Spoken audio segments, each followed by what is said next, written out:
Gente, boa tarde. Meu nome é Cristóvão Jacques e eu fui convidado aqui para falar sobre o trabalho que a gente faz lá no observatório, lá em Minas Gerais, chamado SONIER. Bem, nós trabalhamos, esse observatório ele foi desenhado para fazer buscas de asteroides que passam perto aqui da Terra. E principalmente aqui no hemisfério sul, atualmente não existe nenhum outro observatório que faz esse tipo de trabalho. Nós tínhamos um observatório na Austrália, que era um observatório profissional. No nosso observatório é um observatório amador, né? Nós trabalhamos com recursos próprios. Então o pessoal me perguntou aqui, vem um banco? Vem da conta do nosso banco, os recursos para financiar esse observatório. Então, esse observatório atualmente, esse outro da Austrália que eu falei, era um observatório que era financiado pela NASA. A NASA cortou a verba em 2013 e nós começamos a fazer a pesquisa a partir de 18 de dezembro de 2013, nós começamos a fazer pesquisa. E aqui a intenção aqui então é mostrar esse trabalho aqui, tá bom? Bem, o SONIER é uma sigla em inglês. O pessoal até me critica, por que você não colocou em português? Porque o mundo não fala português, o mundo fala inglês. Então por isso nós colocamos uma sigla em inglês. Então significa Southern Observatory for Near Earth Asteroid Research, ou Observatório Austral para pesquisas de asteroides próximos à Terra. E também a sigla SONIER, se você partir aqui o Sol, NIR perto, então tão perto. Então significa um observatório que é focado em descobrir asteroides e monitorar asteroides que passam perto da Terra. Bem, antes de começar a palestra mais a fundo, só para a gente equalizar aqui alguns conceitos. Muita gente confunde cometa com asteroide, com meteoroide, com meteoro e meteorito. Então aqui é só um pequeno slide para a gente nivelar esse conceito desses corpos celestes aí que pertencem ao sistema solar. Também em inglês chamam minor planets ou planetas menores. Bem, então o cometa é um astro que ele tem uma atividade gasosa mais quando chega perto da Terra. Então é uma bola de gás congelado, misturado gás com poeira, que ao chegar perto da Terra, ele sofre, do Sol, ele sofre efeito da radiação solar, não só a radiação de calor, mas o Sol também emite um chamado vento solar. Então esse vento solar também interage com o cometa, expulsando a cauda do cometa para trás. Então no cometa acontece um evento chamado sublimação, que é a passagem do estado sólido para o estado gasoso direto, né? Então o cometa está com um gás congelado que chega perto do Sol, então ele solta esse gás aqui. Então essa aqui é uma cauda de poeira. O cometa tem duas caudas, uma cauda de poeira e uma cauda de gás ionizado pelo vento solar. Então o cometa é um objeto do sistema solar ativo. Ele é ativo, quer dizer, ele pode ser ativo desde que ele aproxime do Sol. Quando ele está longe do Sol, é um cometa, é uma pedra como outra qualquer. O asteroide é uma pedra, uma rocha, né? Pode ter uma formação metálica, uma formação rochosa, ou as duas coisas ao mesmo tempo. E pela definição da União Astronômica Internacional, um asteroide é um corpo que está no céu que tenha mais de 10 quilômetros de diâmetro para cima. Então tudo que tiver a mais de 10 quilômetros para cima chama-se asteroide. E se for de 10 quilômetros para baixo, chama-se meteoroide. Então esse meteoroide é uma pedra que está no espaço, mas que ela não entrou ainda na atmosfera da Terra. Quando entra na atmosfera da Terra, nós temos esse fenômeno aqui, que depois eu vou mostrar um slide ali, que exemplifica bem isso aí. Chamado meteoro. Esse meteoro, então, é causado, esse brilho aqui é causado pela fricção da pedra e que ela está entrando, geralmente ela entra 30, 40, 50 mil quilômetros por hora na atmosfera da Terra, e essa fricção, então, junto com a atmosfera da Terra, causa esse fenômeno aqui de desgaste da pedra original.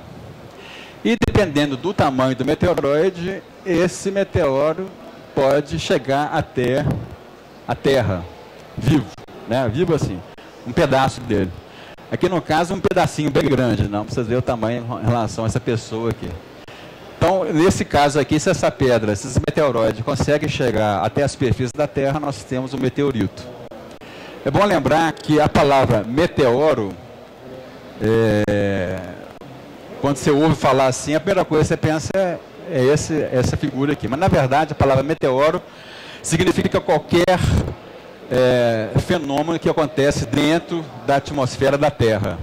Daí a meteorologia. A meteorologia é estudo dos fenômenos da atmosfera terrestre. Então, o meteoro é um fenômeno que acontece na atmosfera da Terra, assim como a chuva. A chuva também é um meteoro, só que é um meteoro hídrico, né? Mas é um fenômeno que acontece dentro da atmosfera da Terra, só para exemplificar isso aí. Bem, aqui nós temos um exemplo de um meteoroide entrando na superfície da Terra, lá na atmosfera da Terra. Geralmente, quando começa, ele passa na altitude de 80 quilômetros da atmosfera, ele começa a interagir com a atmosfera e começa a soltar essa cauda de vapor misturada com a cauda de poeira.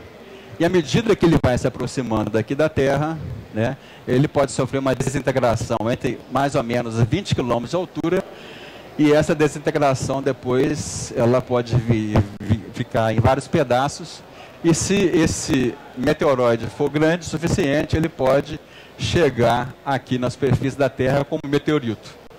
Tá? Então, o tamanho do meteorito, ele depende do corpo que originou ele, o meteoroide. E também da forma que ele entrou na atmosfera da Terra. Bem, por que estudar e monitorar NEOs? NEOs, do inglês aqui, Near Earth Objects, ou objetos próximos da Terra. É isso que a gente estuda, é isso que a gente estuda lá no observatório. Então, por que a gente vai estudar esse caboclo aqui?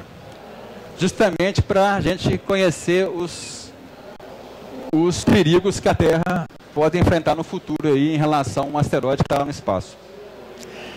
Então, se a gente olhar para a Lua, a gente já tem uma boa dimensão estatística, né, no passado, de coisas que atingiram a Lua, que são as crateras. Essas crateras aqui, a maioria delas é formada por meteoroides que bateram na Lua no passado, né?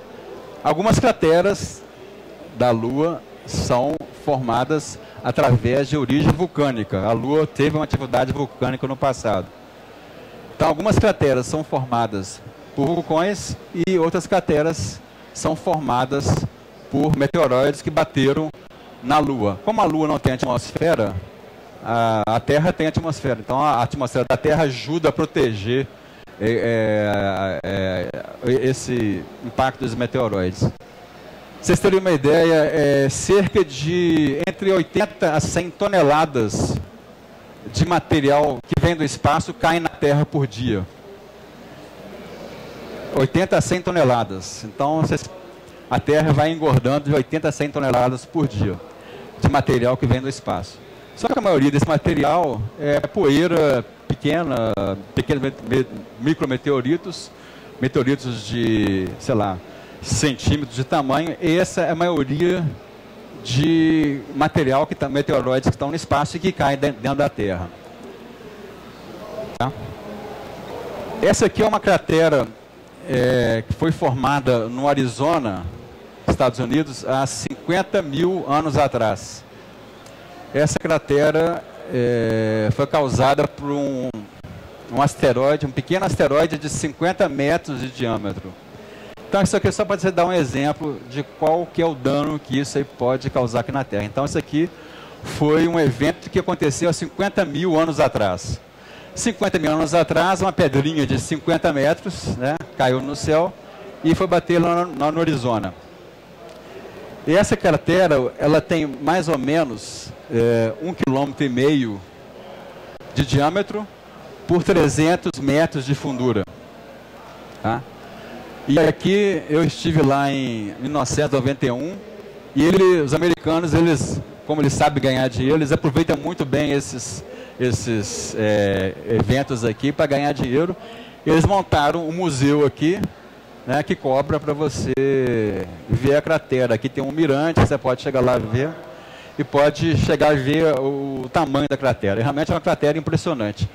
E os astronautas da missão Apollo, eles chegaram aqui, usaram essa cratera para também fazer um treinamento para se preparar para ir para a Lua.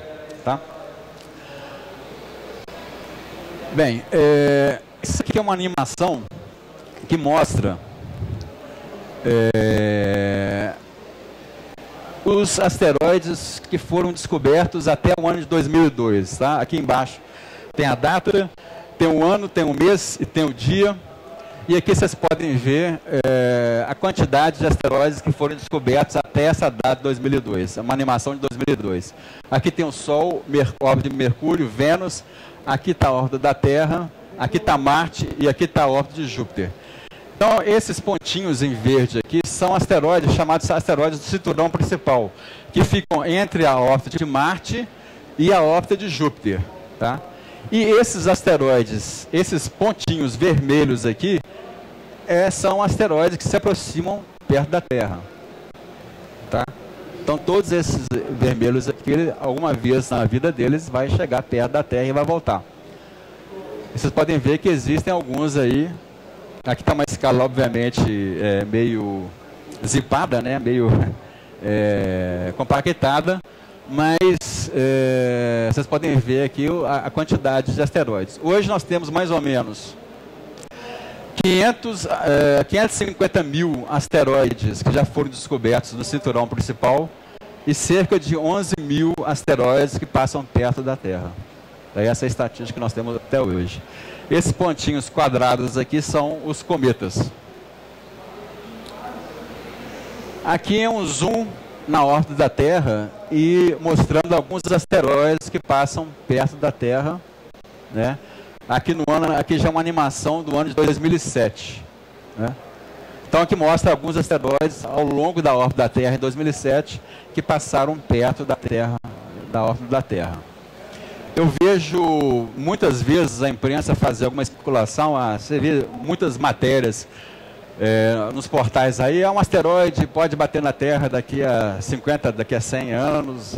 Então, muitas dessas matérias, gente, é muito sensacionalismo. Então, eu acho que o pessoal às vezes não sabe escrever direito, de buscar as informações corretamente, porque quando você descobre um asteroide, e imediatamente você descobre ele, vai saber que vai bater na Terra daqui a 50 mil anos, isso é mentira, porque você precisa de mais dados para ter essa certeza. Então, descobrir um asteroide é um trabalho que vai demorar, às vezes, semanas, meses ou até anos, para você determinar bem a órbita dele, para saber se no futuro ele vai colidir com a Terra. Então, fica atento com essas matérias sensacionalistas, porque às vezes elas querem vender uma coisa que na verdade não existe. Bem, os tipos de NEOs que existem é a Apollo, Aten e Amor. Cada nomenclatura disso aqui significa que foi o primeiro asteroide que foi batizado, que teve esse tipo de órbita. Então, esse aqui, o Apollo é um NEO, que aqui está a órbita da Terra, aqui está o Sol e aqui está a órbita dele. Então, ele chega a cruzar com a órbita da Terra, mas esse cruzamento não significa que vai passar no mesmo lugar da Terra. Para passar em cima, para passar embaixo. Aqui é uma questão de perspectiva. Mas ele atravessa a atmosfera, a órbita da Terra. Esse Aten também atravessa, só que ele tem uma característica de ser mais interior da órbita da Terra. Os Amores, de Amor não tem nada, né? Os asteroides da classe Amor, eles passam por fora da órbita da Terra o tempo todo. Tá? E eles se aproximam em algum tempo da órbita da Terra. E os chamado Inner Earth Objects, os IELs, eles estão totalmente dentro da atmosfera da órbita da Terra.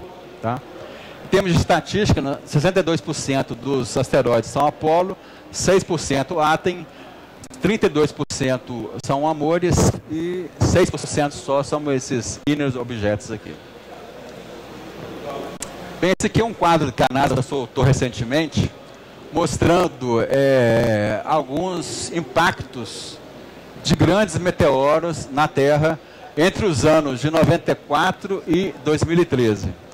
Então, cada ponto aqui no globo da Terra representa um impacto feito por algum meteoroide, né, que entrou dentro, meteoroide ou asteroide, um pequeno asteroide, que entrou dentro da atmosfera da Terra.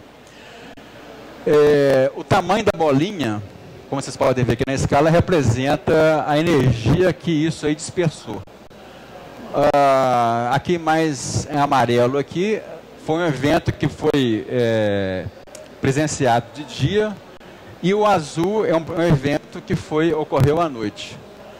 Mas como é que a NASA ela tem representante aqui para muita maioria dos meteoroides ou asteroides que caíram aqui na Terra entre esses anos aqui, caiu no mar, né? Porque 2/3 da superfície da Terra é composto do mar e apenas 1/3 que é continente.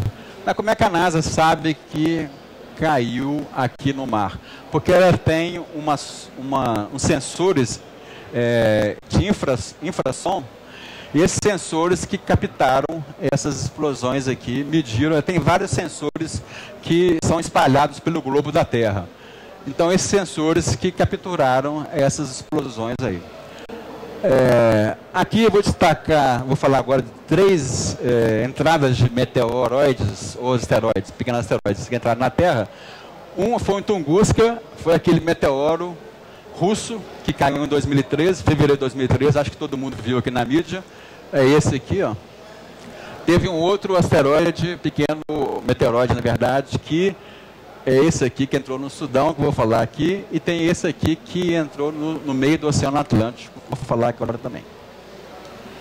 Bem, o primeiro aqui é o seguinte: esse trabalho que a gente executa, não só a gente executa, lógico, né? Então, a maioria dos grandes observatórios que fazem esse tipo de trabalho estão localizados nos Estados Unidos.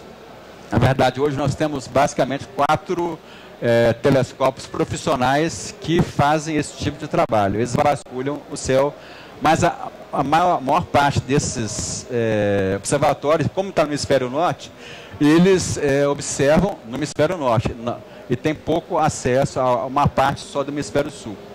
Tá? Então, num domingo de 2008, o pessoal do observatório de Mount Lemmon detectou um pequeno corpo, cerca de, calculado, 6 metros de diâmetro, que vinha em direção à Terra. Então, esse aí foi o primeiro pequeno meteoroide ou asteroide que foi localizado no espaço e que teve seu cálculo para impactar na Terra. Esse asteroide, inclusive nós observamos também, na época, ele foi aqui observado aqui por alguns astrônomos amadores por cerca de 18 horas até ele cair no deserto do Sudão.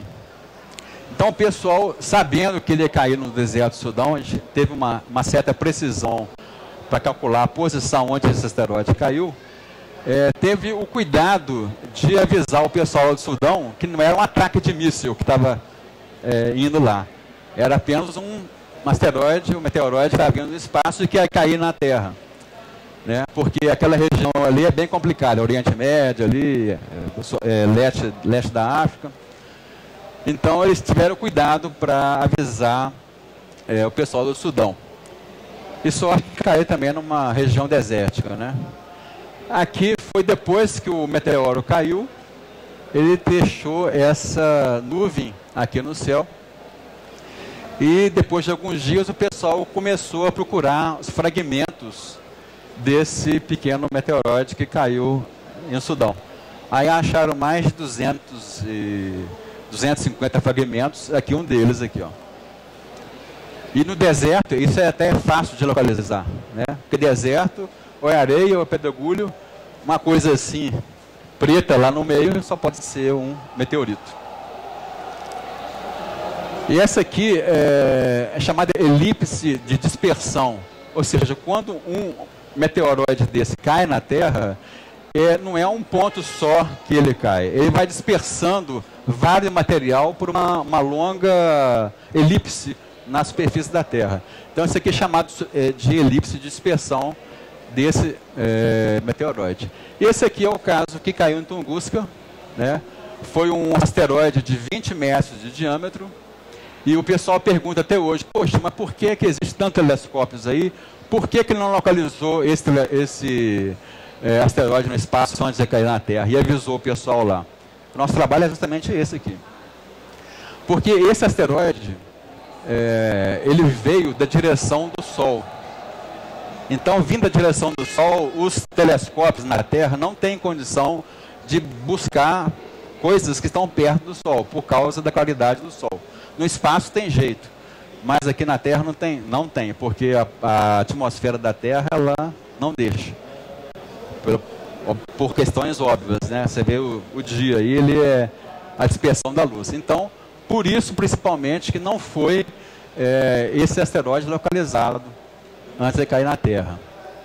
E teve o primeiro asteroide que caiu o ano passado, que foi descoberto ano passado, foi o 2014 AA. Aliás, até a nomenclatura de asteroides é o seguinte, vocês ouviam muito 2014, 2013, 2015, então 2014 AA. Esse aqui, 2014, é o ano que foi descoberto o asteroide. A primeira letra significa a quinzena do ano que foi descoberto esse asteroide. No caso, A significa a primeira quinzena de janeiro. B, a segunda quinzena, C, a terceira e assim por diante. Então, esse aqui foi o primeiro asteroide a ser descoberto em 2014. Esse A aqui é um sequencial. Então, o primeiro asteroide descoberto é o AA. O segundo seria AB, AC, até acabar o alfabeto. Na hora que acabar o alfabeto, aí começa a colocar um númerozinho aqui. Então, AA2, AA3 e assim por diante.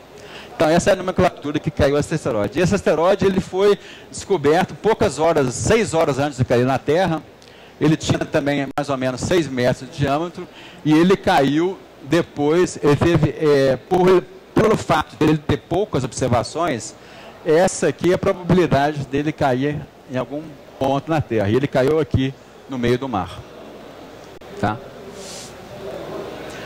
Bem, esse aqui é um censo do número de asteroides que já foram descobertos e o que a gente pensa que pode ser descoberto ainda, né? Cada figurinha dessa aqui representa 100 asteroides. Então, asteroides com mais de 1000 metros de diâmetro, essa aqui é a estimativa total da população de asteroides de 1000 metros de diâmetro. Então, dessa população total, aqui, cerca de 90 e pouquinhos por cento já foram descobertos. Então, esse aqui é o gráfico mostrando o que falta ser descoberto dessa população de asteroides de 1000 metros. E por que essa população é importante? Porque asteroides de mais de 1000 metros de diâmetro, gente, se cair na Terra, pode causar um impacto global. Né? Cair no mar ou cair no continente, principalmente se cair no continente, pode ter impactos globais que vão ser sentidos globais. Então, por isso que é importante a gente ter bem mapeada essa população de 1000 metros. A NASA, a partir mais ou menos de 1995, ela obteve uma verba do Congresso americano que foi destinada justamente a financiar observatórios para buscar esse tipo de asteroide. Então, ela determinou que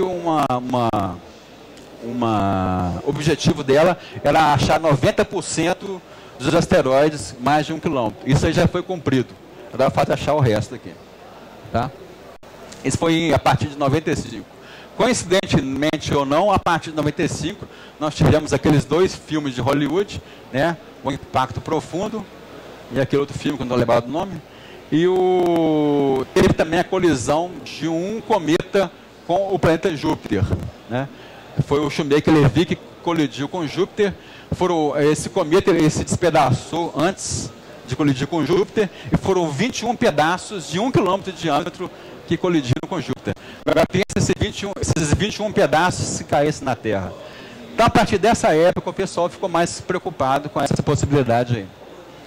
Bem, aqui asteroides entre 500 a 1000 metros. Essa é a estimativa do que falta a ser encontrado, ou seja, cada pontinho aqui representa 100 objetos, então faltam de 500 a 1000 metros, faltam mais ou menos 300 objetos a serem descobertos.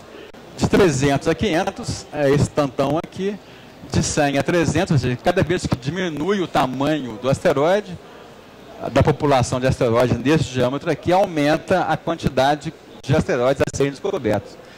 E menores do que 100 metros, tem um tantão aqui, ó, a serem descobertos ainda.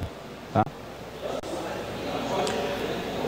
Foi criada uma escala para comunicar o perigo dos asteroides baterem na Terra. Então, essa escala ela tem no eixo X aqui a quantidade de energia que esse asteroide, se caísse na Terra, ele emitiria. E no eixo aqui, eixo Y, e no eixo X, nós temos aqui a probabilidade de colisão desse asteroide. Então, por exemplo, se nós tivermos 100% ou mais de 99% de probabilidade de um asteroide cair na Terra e ele tiver mais do que 1 km, então aqui ó, é o tamanho dele, 1 km, e tiver mais de 99% de chance de cair na Terra, ele vai receber a escala 10 nessa escala de Torino aqui. Ou seja, nós estamos lascados. Se nós tivermos um asteroide descoberto que receber essa escala na escala de Torino. E se tiver um asteroide na escala 0, significa que ele não tem probabilidade de bater na Terra, não importa o tamanho dele. Então, essa escala, então, ela leva em conta o tamanho do asteroide, a energia que ele vai produzir se bater na Terra e a probabilidade de colisão. Tá? Então, é uma escala que a gente pode fazer uma similaridade com a escala Richter, né, que mede a quantidade de energia de um terremoto. Bem, e essa aqui é uma outra motivação para nós. Isso aqui é um gráfico que a gente tira do Minor Planet Center.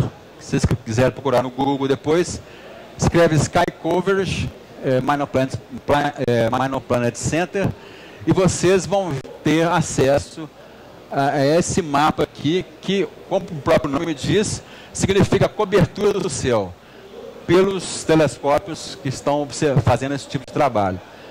Então, essa aqui é uma cobertura que eu tirei aqui do mês de outubro, né, aqui, ó, do 1º de outubro de 2014 a 31 de outubro de 2014. E eu omiti aqui o nosso observatório, justamente para vocês terem o contraste aqui, ó. Então, esses aqui que estão mostrados aqui esse aqui é um globo que mostra o céu todo, tá? A divisão aqui significa que o que estiver abaixo aqui é o hemisfério sul celeste, o que estiver acima é o hemisfério norte celeste. Esse ponto aqui significa a posição do Sol, tá? Então, esse aqui é um mapa mostrando o céu como um todo e as regiões do céu que foram observadas por esses objetos.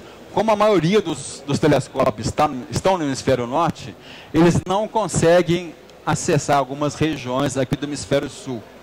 Então, visando a gente preencher esse gap, ou seja, essa falha que existe de cobertura que existe, nós criamos o SONIR. Esse aqui é uma outra motivação. Essa aqui é a cobertura que nós fizemos aqui nesse mês, tá? Então, já focando em regiões aqui do sul, né, e regiões aqui do nascente. E aqui um mapa mostrando as duas coisas juntas. Então, esse aqui é um mapa mostrando toda a cobertura de céu durante um mês, né, dos telescópios americanos, e alguns amadores estão aqui também, e a nossa cobertura aqui está em verde, aqui no hemisfério sul. Então, a gente tenta cobrir essa região que não está sendo mapeada. Tá? Então, toda noite que estiver o céu bom, nós estamos lá observando. Ok? E vocês podem ver que, mesmo assim, existem regiões que ainda não foram mapeadas. no caso desse mês aqui. Isso aqui é uma região onde passa a Via Láctea, ou seja, a nossa galáxia, é muito cheia de estrela. Então, essa região muito cheia de estrela, esses programas de busca, eles evitam buscar lá, porque pelo próprio montante de estrelas que existe nessa região, às vezes confunde os softwares do observatório, eles detectam coisas que não tem que detectar. Então, eles evitam de buscar objetos nessa região da Via Láctea. Bem, o nosso observatório, Sonier, fica numa cidade chamada Oliveira, que fica a 150 quilômetros de Belo Horizonte. Tá? E aqui é um mapa de poluição luminosa mostrando a cidade de Belo Horizonte, Rio de Janeiro e São Paulo. Né? Cada mais próximo aqui do vermelho, laranja, significa que o céu é um céu menos escuro e mais poluído pelas luzes da cidade. E uma coloração mais azul significa um céu mais escuro. Então, nosso observatório está localizado nessa região aqui, ó, próximo a Oliveira, mas com pouca interferência da poluição luminosa. Aqui está Belo Horizonte. Vocês podem ver que São Paulo, vai São Paulo e acompanhando o Tietê aqui, né? Bem, então, no final de 2012, nós começamos a construir o observatório.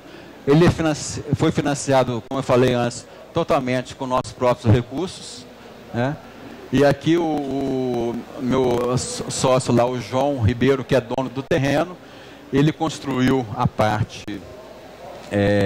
vamos dizer assim, a parte do edifício, e eu financei a parte de equipamentos.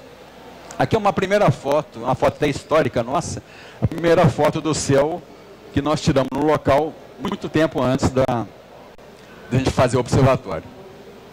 E aqui a gente localizando, escolhendo o local do terreno. Aqui nós somos 3 observadores do nosso observatório, o João Ribeiro, que é o dono lá do terreno, o Eduardo Pimentel, que é o meu companheiro há longo tempo aí, que também ajuda a fazer as observações, e eu aqui. O telescópio, esse telescópio também, ele foi praticamente, ele todo foi feito aqui no Brasil.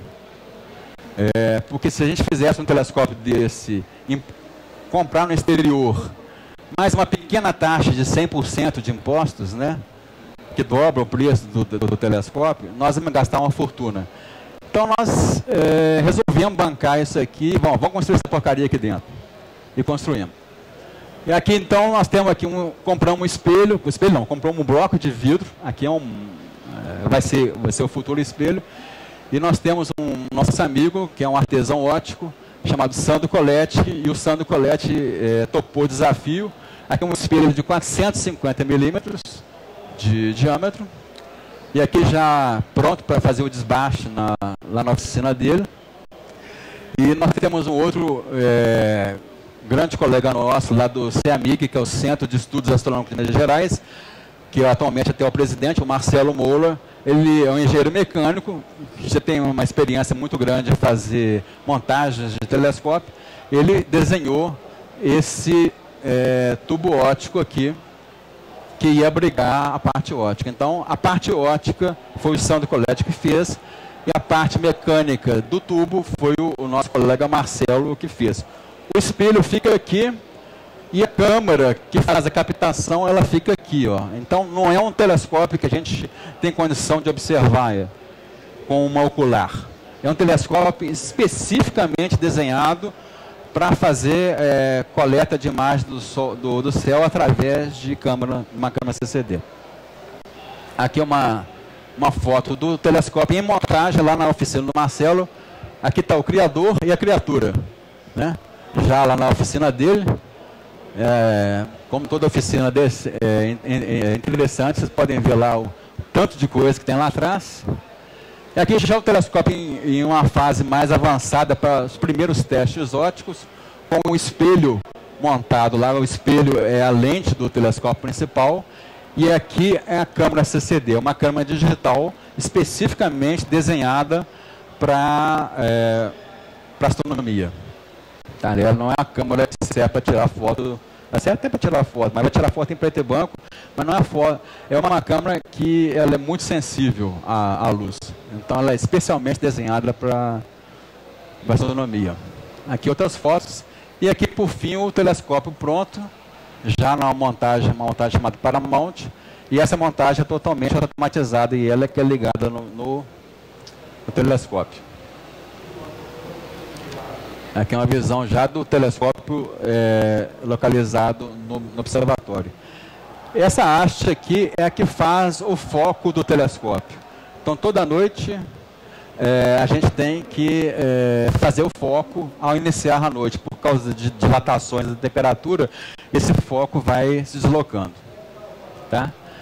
Então aqui já o telescópio já em observação.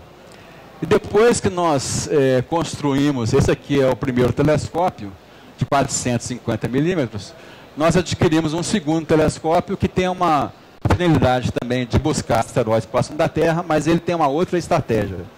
Então, enquanto esse aqui, a estratégia de busca de objetos perto da Terra, são objetos mais distantes, mais fracos e mais lentos no céu, esse aqui é um telescópio que fica para buscar asteroides mais perto da Terra, mais brilhantes e mais rápidos. Então, são dois telescópios, um se complementa em termos de estratégia. Então, em termos de tecnologia, nós temos aqui um software que se encarrega de controlar o telescópio, coordenar os movimentos do telescópio com a abertura da câmera CCD. Então, esse é feito por um software chamado ACP. Esse aqui é um software da Sky que controla a montagem e lá atrás é o software que controla a câmera CCD. Tá? E também nós temos um colega nosso que desenvolveu um software para controle geral do observatório, porque como nós trabalhamos, né, nós temos que trabalhar para pagar essas coisas, a gente não fica 100% do tempo observando o céu. A gente programa ele na noite e vai fazer as nossas coisas. E o telescópio fica captando automaticamente as imagens. Só que nós temos um negócio chamado nuvem, e geralmente nuvem traz chuva, né? Então, para a gente não ter que ficar lá 24 horas a noite toda vigiando se vai vir chuva ou não, nós pegamos alguns equipamentos vendidos no mercado e o nosso colega fez a junção de tudo isso aí para automatizar o fechamento do teto, chamado roll-off. Então, quando vem chuva ou quando vem nuvem, o teto automaticamente se fecha e manda um e-mail para a gente de alerta falando que ele fechou. Tá? Então, a gente pensou também um telescópio, ele é totalmente controlado via internet. Infelizmente, aqui, não sei se eu vou conseguir entrar naquele hoje, mas lá de casa, em Belo Horizonte, eu controlo o telescópio, ou seja, em qualquer lugar no mundo eu posso controlar o telescópio. Tá? Então, a gente pensou num projeto que fosse o máximo possível automático, automatizar um monte de procedimentos. Aqui é um software que controla essa questão das nuvens e da chuva. Então, ele tem gráficos mostrando se estiver totalmente nublado, por exemplo, aqui, ó, se está claro, se está escuro, se está chovendo, se não está, ou se está ventando ou não. Então, controlando esses 4 variáveis aqui, a gente tem segurança que o telescópio está sendo monitorado automaticamente. Lógico que pode dar problema, lógico, o Windows pode... funciona em Windows, né? Fazer o quê? Mas funciona no Windows, e o Windows de vez em quando dá uns probleminhas. E isso aí pode causar então, algum problema no funcionamento do telescópio. Bem, o nosso método é o seguinte, para a gente pesquisa. A gente escolhe as áreas do céu a serem observadas. A gente faz o agendamento via software das áreas escolhidas. Bem, depois de escolhida as áreas, existe um software que pode ser manual ou pode ser automático para a escolha da estratégia e das regiões a serem observadas na noite. A gente inicializa a operação dos telescópios e começa a aquisição das imagens daquelas áreas que foram escolhidas e agendadas via software. Aqui é um gráfico mostrando que a gente tenta evitar a lua cheia. Então, que são as fases da lua ao longo do ano. A gente prefere, obviamente, entre o quarto crescente e o quarto minguante, que a gente tenha mais probabilidade de descobrir algo. Mas a gente já descobriu coisa na lua cheia também, mas a probabilidade é menor por causa do brilho da lua, influencia também. Inclusive, muitos observatórios não funcionam em noites de lua cheia, por causa do brilho da lua. Esse aqui é o software nosso que faz o planejamento da noite. E a lua, ela tem muita influência. Então aqui está a posição da lua e que está uma região de rejeição, ou seja, nessa região aqui o software automaticamente não agenda nada, porque é uma região de muita influência da iluminação da lua. Então, cada pontinho quadrado aqui é uma área do céu que o telescópio vai estar pesquisando. Então, para essa noite, por exemplo, aqui, dia 2 de dezembro de 2014, essas foram as áreas escolhidas para fazer o rastreamento. Tá? Aí, na outra noite, o software analisa o que foi observado na noite anterior e já planeja a segunda noite. A Lua, ela andou no céu, ó. Ela estava nessa posição aqui e ela está ficando cada vez mais cheia. Cada vez mais cheia, mais iluminação ela produz. E maior vai ser esse ciclo aqui de influência, ó. Tá vendo? Então, essa região vermelha aqui foi essa região planejada na noite anterior, e a gente não volta a observar na noite posterior essa mesma região aqui, já observa outras regiões. Tá? Por exemplo, essa noite aqui tinha planejado fazer essa região aqui, e não foi feita nessa outra noite, possivelmente porque nessa noite ou fechou o tempo ou nublou, então nós não fizemos só uma parte da noite. E assim por diante, à medida que a Lua vai andando, o telescópio, o software vai escolhendo automaticamente, isso aqui é um modo automático, né? As regiões do céu a ser observadas. Tá? E aí depois que a Lua se afastou da Lua cheia, ó, você pode ver que o grau de influência dela diminui proporcionalmente também. Tá? Bem, continuando aqui o nosso método, então a gente inicializa o software de análise de imagem, a gente faz 3 imagens de uma mesma região. Tá? Então a gente faz uma imagem agora, daqui a 5 minutos a gente vai fazendo a imagem, volta na primeira imagem, na primeira região, dá um tempo e depois volta 3 vezes na mesma região. E o software, ele se encarrega de analisar se tem alguma coisa se movendo nessa região. Se tiver alguma coisa se movendo nessa região, pode ser um asteroide ou pode ser um cometa. E aí a gente recebe uma imagem, ela tem cerca de 32 megas de tamanho. Se a gente pegar 3 imagens, dá quase 100 mega. Então, para não ter que trafegar 100 mega só de um tripleto a noite toda, o software, o que ele faz? Ele recorta um pedacinho da imagem onde está aquele objeto suspeito. E esse pedacinho é transformado de um formato FITS, que é um formato astronômico, para o formato JPG, que é um formato mais leve. Então ele carrega para nós num drive lá do Google Drive e a gente recebe somente esses pequenos trechos de coisas suspeitas no céu. Então o nosso trabalho é justamente verificar dentro desses diretórios aqui ó, tem um diretório S1, é o telescópio 1. ID significa que os objetos que estão aqui nesse diretório, eles já foram descobertos e eles existem na base de dados, então eles não me interessam. Então me interessam objetos que estejam aqui no unidentified, ou seja, que não foram não identificados ainda. Então a triagem final é uma triagem manual, tá? Não é uma triagem automática.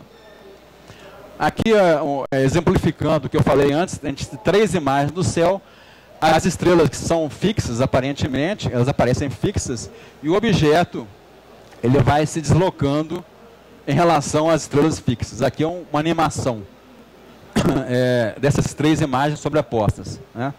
Então é assim que a gente descobre asteroides. Tá? E essa aqui está a nossa relação de descobertas desde 2014.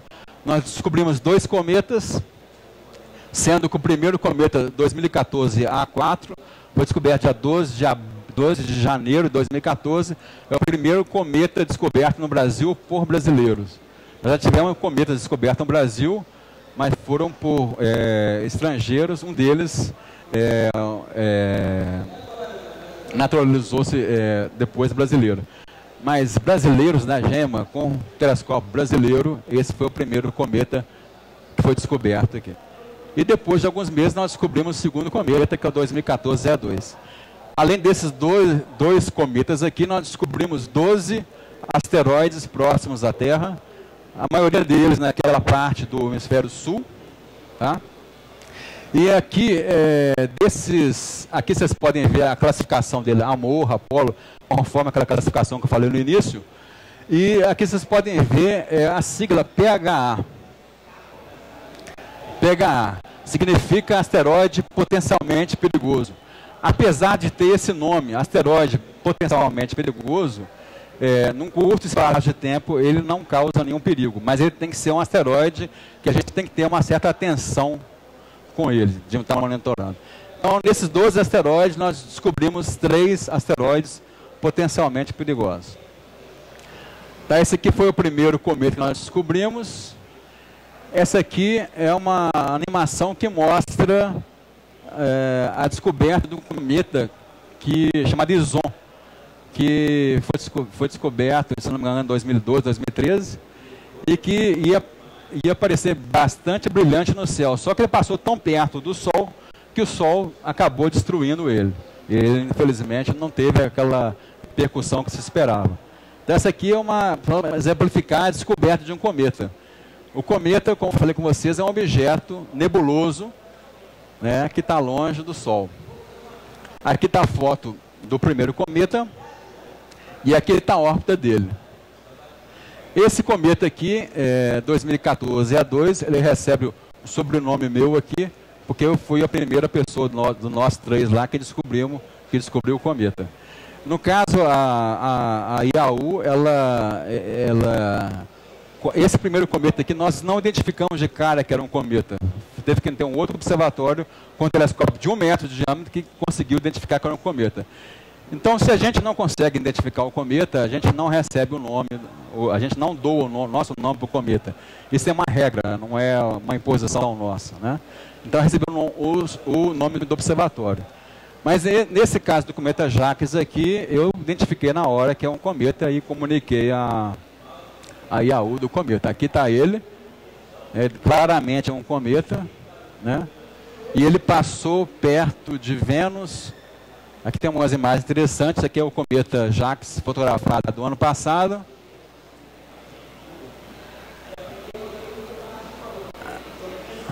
Vamos.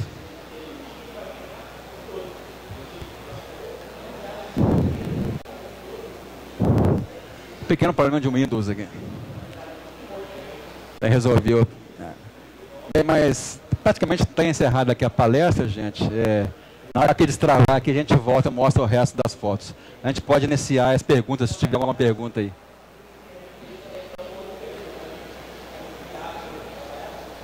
Voltou aqui. Tem o microfone aqui, gente?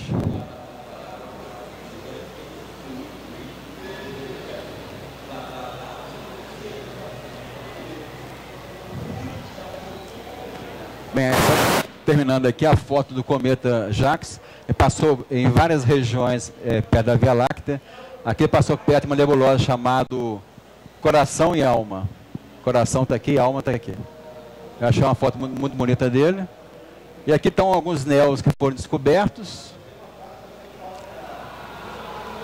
E, particularmente, esse último néu que nós descobrimos agora em janeiro de 2015, ele é um asteroide potencialmente perigoso não só para a Terra, mas também para Mercúrio, para Vênus, para Marte.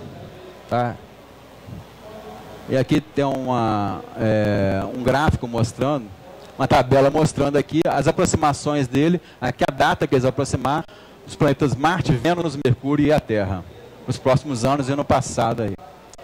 E além disso, gente, a gente no observatório, a gente faz, além dessa atividade de busca de asteroides e de cometas, a gente faz uma vigilância do céu para observação de meteoros. Então nós temos uma câmera, que é quase uma câmera de vigilância, que ela é específica para isso, e ela é adaptada no software, ela faz a identificação de meteoros. E a gente participa de uma rede de meteoros chamada Rede Bramon, né? E cada ponto disso aqui, gente, é um meteoro que foi localizado por diversas estações. Então, nós temos estações em Minas Gerais, São Paulo, Rio, Espírito Santo, no Nordeste, Mato Grosso, e que a gente faz esse monitoramento de... Aqui, ó, uma foto mostrando um meteoro que foi capturado lá pelo nosso colega lá em Andeara, Renato Potronieri, capturou esse belo meteoro brilhante. A câmera nossa, ela justamente fica monitorando o céu. Passou uma coisa riscando, pode ser meteoro, mas pode ser avião, pode ser morcego, pode ser vagalume, pode ser várias coisas. E com a experiência você vai aprendendo a separar o joio do trigo, separar o que é meteoro, o que não é. Então, com esse trabalho aqui, é uma câmera lá que nosso colega lá, se não me engano, de Aracaju, montou essa câmera lá na cidade. O meteoro precisa de 2 estações para a gente fazer a triangulação de um meteoro. Então o meteoro está aqui, ó, ele foi observado por essa estação e por aquela estação.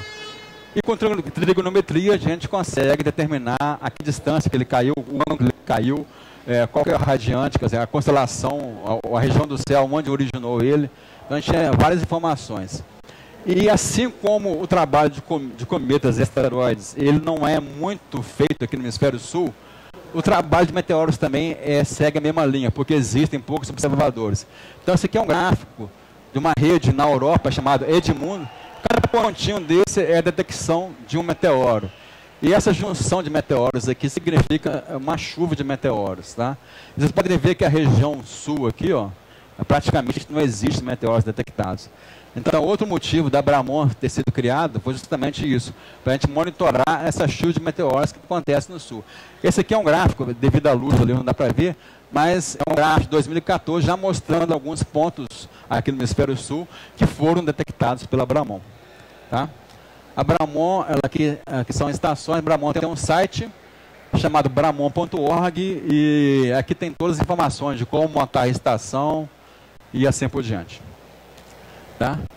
E quem quiser se iniciar nesse ramo de cometas e asteroides, eu sugiro essa primeira leitura aqui, que é o Guide to Minor Body Astrometry, que é um guia que está, obviamente, em inglês, né, do Minor Planet Center, mas é um guia que dá passo a passo aqui todas as informações de como pesquisar asteroides e cometas. Então, se a gente estiver interessado, procura no Google aí, facinho, você acha, Guide to Minor Body Astrometry, que você vai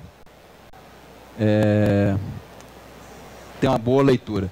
Essa aqui é a nossa página no Facebook, nós ainda não temos site, vamos fazer agora. Mas se você quiser saber notícias do SONIR, nós temos uma fanpage lá, esse é meu e-mail e o meu Twitter. Ok, então agora perguntas, acho que o tempo já encerrou aí.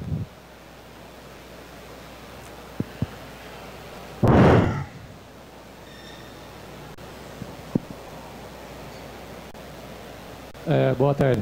Boa tarde. Só quero saber como é que você consegue identificar um cometa ou um asteroide um do outro, se tem tantos.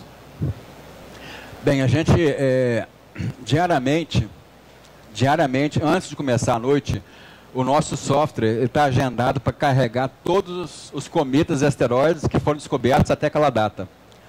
Tá? Então, nós temos um software lá que identifica o que é novo e do que já existe. Automaticamente ele faz isso.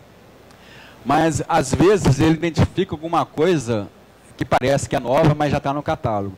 Então, a gente tem um segundo check no próprio site do Minor Planet Center.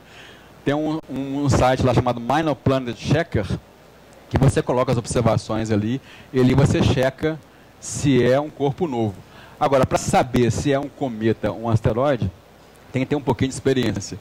Aí, o cometa, geralmente, é um corpo nebuloso, pequeno nebuloso que fica andando. O asteroide também fica andando, só que ele não tem essa nebulosidade. Mas, às vezes, como o nosso primeiro cometa, nós não identificamos de cara que era um cometa. Parecia um asteroide. Nós reportamos como um asteroide, possível asteroide. E aí, depois, um telescópio maior conseguiu identificar a nebulosidade no cometa. Então não é uma coisa tão trivial assim não, mas é com a experiência que você vai aprendendo. Eu gostaria de saber até que distância vocês conseguem identificar com clareza, vocês conseguem cobrir, tipo, para ver onde é que tem um cometa, um asteroide? Bem, depende do tamanho dele. Se for um asteroide de tamanho grande, nós podemos identificar ele bem longe, até depois de Plutão. Agora, se for um asteroide pequeno, geralmente 10, 20 metros, a gente só consegue identificar quando ele está mais próximo da Terra. Geralmente depois da órbita de Marte. Então, assim, depende de duas coisas, do tamanho dele e do albedo dele. O albedo é a composição da superfície, é quanto ele consegue refletir da luz solar. Então, dependendo do albedo, dependendo do tamanho dele, a gente consegue identificar mais longe ou mais perto. Tá? Primeiro, parabéns pelo esse trabalho pioneiro no Brasil. Obrigado. Eu tenho duas perguntas. Naquela escala de periculosidade, qual que é o mais alto que a gente tem hoje? E como que você estima a quantidade de objetos não descobertos? Bem, essa escala, o asteroide ele não é fixa, porque cada vez que ele vai sendo observado, ele pode... Às vezes ele teve asteroide que chegou até a escala 4, nas primeiras observações. Mas quando ele foi mais observado, ele foi refinado, a órbita dele caiu de 4 para 3, para 2, para 1 até 0. Então, o máximo que nós chegamos até hoje foi 4. Tá? Agora, hoje, se não me engano, o asteroide que está mais bem colocado é escala 1. Então, nós não temos nenhum acima dessa escala. Então, por enquanto, nós estamos murindo na fita, tranquilo. Né? Mas, de repente, se a gente descobrir um asteroide de 1 quilômetro que vai se chocar na Terra daqui a 3 meses, é melhor a gente começar a frequentar as igrejas para rezar bastante, porque não vai ter muita coisa para fazer. Agora, se a gente descobrir um asteroide que vai cair daqui a 30 anos, a gente tem algum tempo aí para se preparar, para o pessoal da NASA e de outras agências espaciais preparar para tentar desviar o asteroide.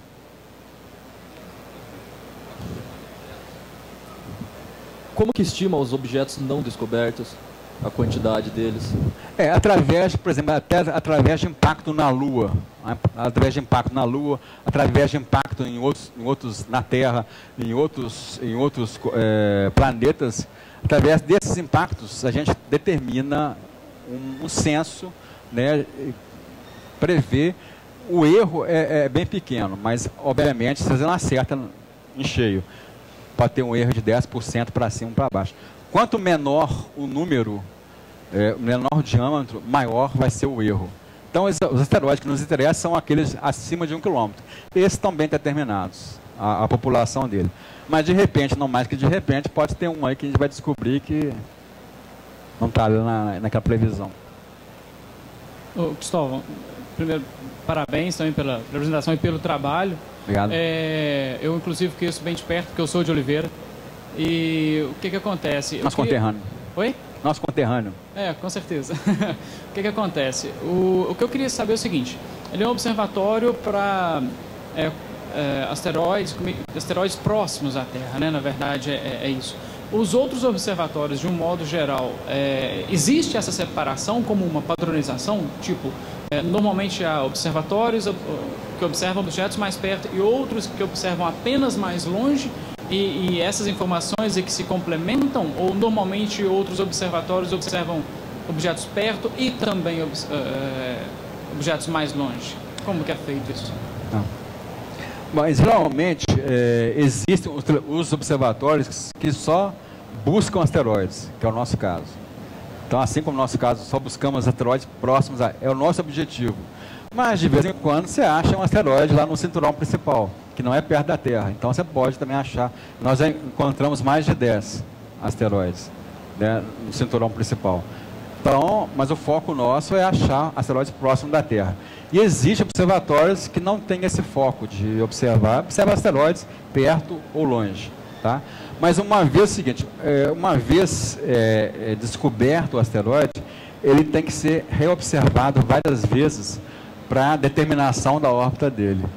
E quanto mais o tamanho, o arco observado dessa órbita, mais precisão você vai ter para saber se no futuro ele vai ter condição de colidir com a Terra ou não. Então, tem observatórios que descobrem, Tem observatórios que seguem essas descobertas e tem observatórios que só não focam na parte de objetos perto da Terra, em outros asteroides.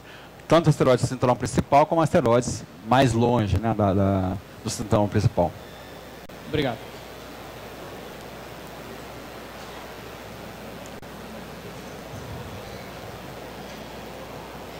Oi. Oi. Quanto ao programa da Abramon, eu queria saber como que é feita a análise das imagens diariamente, porque a gente está iniciando um projeto de iniciação científica para montar uma base entre Foz do Iguaçu, Pato Branco e Bauru. E a gente vai começar um treinamento agora, aí seria uma dúvida minha da experiência de vocês, como é feita a análise das imagens? Bem, para quem está mais experimentado, a gente faz análise diariamente. Por dia, em média, a gente pega de 10 a 15 meteoros por dia. E dependendo da câmera, você tem mais trabalho ou não. Então, geralmente, 10 a 15 meteoros, isso aí pode gastar de 15 a meia hora de análise desses meteoros. E o problema não é só identificar os meteoros, é você deletar aquelas coisas que são falsas. Que, como eu falei antes, o software identifica pelo movimento. Então, ele está filmando direto. Aí, ele identificou uma coisa em movimento, aí ele pega aquilo que está na memória e grava no computador. Então, é para gravar avião, pode gravar morcego, pode gravar vagalume e pode gravar os meteoros. Então, um dos trabalhos grandes é você separar esse joio do trigo, separar o que é falso e o que não é. Separado isso aí, a parte de análise, dependendo da câmera, ela pode ser rápida ou pode ser demorada, de 15 e da quantidade de meteoros. Agora, por exemplo, tem chuvas, como os Eta Aquarídeos em maio, a gente tem 100 meteoros na noite. Aí dá um trabalho bastante grande. E quanto mais você deixa de fazer essa coisa diariamente, mais vai acumulando. Então, o ideal é fazer diariamente.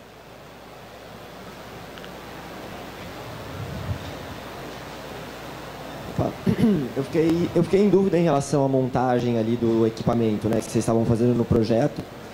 E você mostrou ali o laboratório do cara que estava fazendo, né, mexendo com o espelho e tal. Normalmente a gente vê aquele laboratório impecável, em uma condição sem poeira e sem nada. Já vem a pergunta, vamos lá. O que aconteceu, o que tem ali de diferente daquele sistema de produção para um sistema de produção, eu diria, mais profissional ou mais, não sei. Bem, primeiro tem a questão do capital, né? Obviamente, o capital você vai ter equipamentos que vão te automatizar mais uma produção ou não. E, por exemplo, o Sandro Colletti tem alguns equipamentos lá, mas ele consegue produzir poucos telescópios por vez.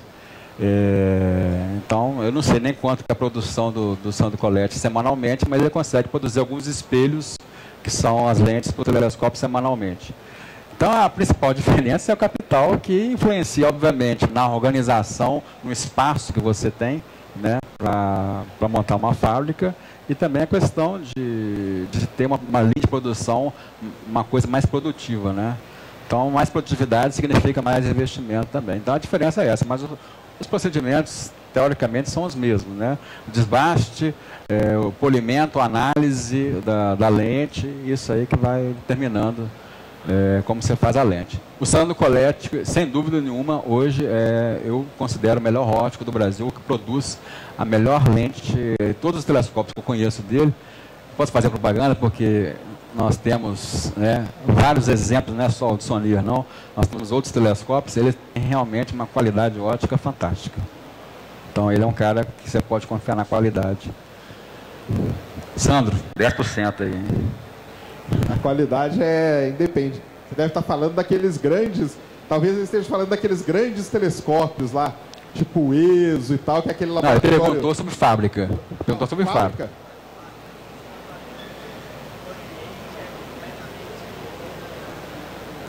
Tem telescópios aí, como você está falando, telescópios profissionais, que tem aí 8 metros, 10 metros de diâmetro, são telescópios encomendados só com aquela finalidade. E aí pode demorar 1, 2, 3 anos para você completar uma lente. E, na verdade, hoje a tecnologia está levando você a ter múltiplos espelhos para formar um espelho grandão. Então você não constrói mais um espelho grandão, você constrói múltiplos espelhos e depois você coloca eles de tal forma que eles virem como se fosse um espelho grandão. Isso alivia o peso e alivia a questão também de facilidade da ótica, porque a parte que a ótica precisa de precisão, tem a computação por trás que faz esse nivelamento.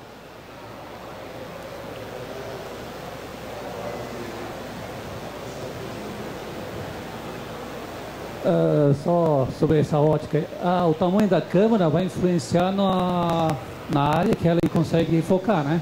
O telescópio, no caso. No caso, é o tamanho do chip. Né? O tamanho do chip que compõe a câmera.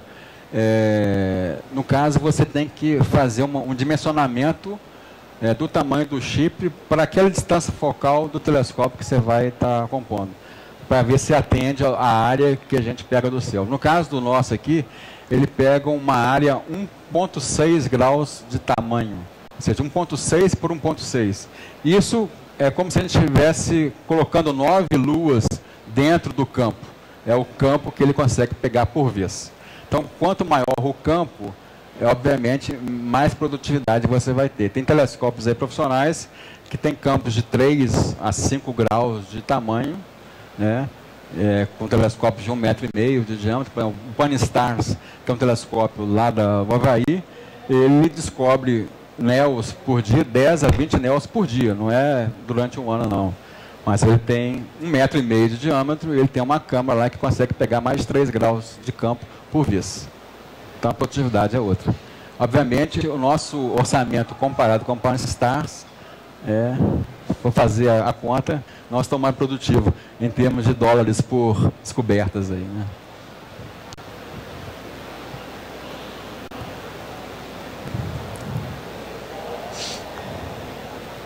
Primeiramente, parabéns pelo trabalho. Obrigado. Tu saberia dizer qual é a resolução da câmera que vocês usaram, do CCD? A resolução, elas são 4.000 pixels por 4.000 pixels, tá? E isso dá uma resolução, em termos ótica, de 1,44 segundos de arco por pixel. Ou seja, cada pixel nosso pega 1,44 segundos de arco do céu. Ok, obrigado.